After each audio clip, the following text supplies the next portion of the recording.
Sphere specially उसके volume को compare करना है या सरफेस एरिया को कंपेयर करने को कहा हुआ है, तो हमेशा क्या करो, पहले तो इस इंक्रीज डिक्रीज को समझना है। 10% increase in a number, can I से इट बिकम्स 110% ऑफ ओरिजिनल? ये समझ में आता है? किसी चीज को 10% से बढ़ाना है तो मतलब वो चीज 110% हो गई।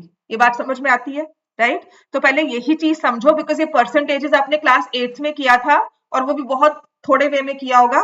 सो if I say 10% increase in x, therefore that means the new value is 110% of x. If you understand this thing, ये क्वेश्चन सच में सॉल्व करना इट्स लाइक कि मिनटों में सॉल्व होने वाला, सेकंड्स में सॉल्व होने वाला क्वेश्चन होता है। समझ में आ गया? If I say let me say 15% increase in x है, तो आप न्यू वैल्यू को क्या बोलोगे? क्या लिखोगे न्यू वैल्यू को? कितनी बन जाती है न्यू वैल्यू अगर 15% इंक्रीज हुआ है? 115 बाय 100 ऑफ x। बात समझ में आई? अब ऐसे अगर मैं कहती हूं, अब फिर से इफ आई से इंक्रीज ऑफ, लिखो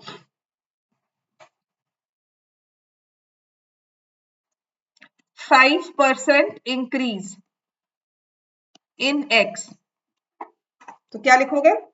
new value is, new value बेटा क्या हो गई? 105%। समझ में आ गया ये? 105, ठीक है ना? अब ऐसे ही एक बार डिक्रीज का भी कर लेते हैं। Decrease is something like discount मिल रहा है, सेल लगी हुई है, डिस्काउंट मिलता है, that is decrease. So if I say 10% decrease in x, तो आपकी जो न्यू वैल्यू है वो क्या हो जाएगी? अब 100 में से 10 को हमने क्या करना है? माइनस, तो कितना हो जाएगा? 90% ऑफ x। यही चीज हमें रेडियस में कही जाती है, रेडियस या फिर उसकी हाइट अगर कोण दिया हो।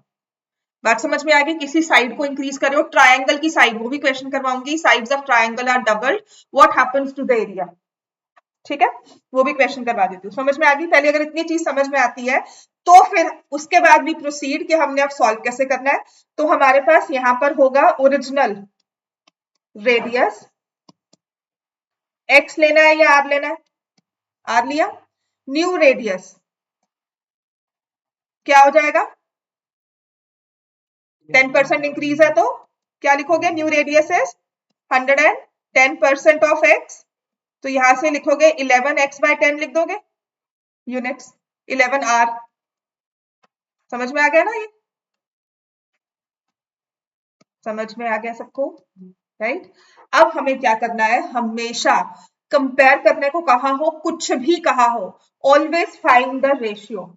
रेशियो निकालोगे ना, ratio is one number upon other number, ये क्वेश्चन सॉल्व करना बहुत आसान हो जाएगा।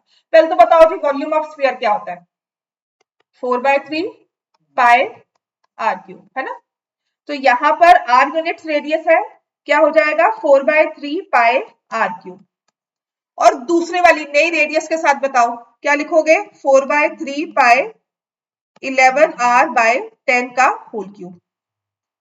जब आप रेशियो सॉल्व करते हो ना, तो जो आपका ये कांस्टेंट फैक्टर है ये हो जाता है कैंसिल, आपके पास रह जाएगा आर क्यूब रेशियो 11 का क्यूब करते हैं तो क्या आता है? 1331, और 10 का क्यूब तो होता है 1000। ठीक है, यहां तक क्लियर हो गया? फिर आपने क्या करना है? एलसीएम लेते हैं रेशियो का। ठीक है, ratio is something like division of two numbers, ये फ्रैक्शन बनी है ऐसे। आपने कहा r cube upon 1331 r cube upon 1000, बात समझ में आ गई? तो ये 1000 कहा जाएगा इन द न्यूमरेटर, और रेशियो के टर्म्स में हम कहते हैं हमने एलसीएम ले लिया, तो हमारे पास आ जाएगा 1000 r cube ratio 1331 r cube, ये आर क्यूब भी फैक्टर है, ये हमारा हो गया कैंसिल। तो अब हमारे पास दो नंबर्स आ जाएंगे रेशियो में, जैसे यहां पर आया 1000 और 1331। 1000 क्या है? ओरिजिनल वॉल्यूम, 1331 क्या है? New volume. बात समझ में आ गया? पहले 1000 था, अब 1331 हो गया। So what is the increase? कितना इंक्रीज हुआ है? 331 हुआ है। इंक्रीज हमेशा पिछले से कंपेयर करते हैं, किससे इंक्रीज हुआ है, 1000 से।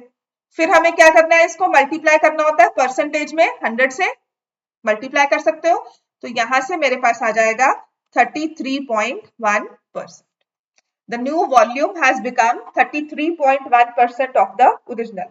अब मैं आपको कहूंगी इसी चीज को यूज करो और सरफेस एरिया की रेशियो निकाल कर दिखाओ मुझे, ठीक है। इसी कॉन्सेप्ट को ऐसे ही यूज करो जैसे मैंने आपको कहा है, आपके पास पुरानी रेडियस भी है, नई रेडियस भी है, surface area of a sphere का फॉर्मूला भी है, उसी के बेसिस पर try finding the ratio and then increase decrease करते हैं। हमारे पास रेडियस आ गया r, new radius 11, r/10, surface area होता है 4 पाई, यहाँ पे r स्क्वायर, 4 पाई 11r/10 का होल स्क्वायर, ये 4 पाई खत्म हो गया, r स्क्वायर यहाँ पे 121, 100 r स्क्वायर हो जाएगा, रेशियो आ जाएगी 100:121, so increase of 21 upon 100 into 100, so the surface area increases by 21%. Clear हो गया, ठीक है।